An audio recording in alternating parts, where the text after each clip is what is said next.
بسم الله الرحمن الرحيم ألف لام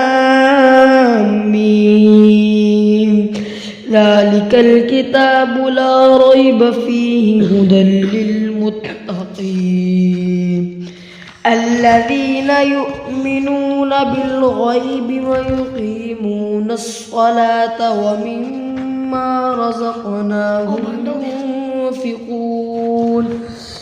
والذين يؤمنون بما أنزل إليك وما أنزل من قبلك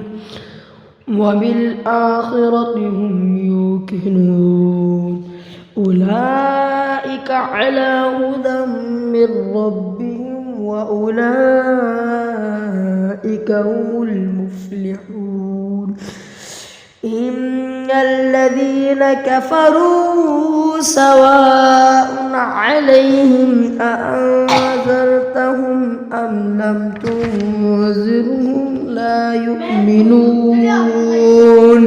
ختم الله على قلوبهم وعلى سمعهم وعلى أبصارهم غشاوة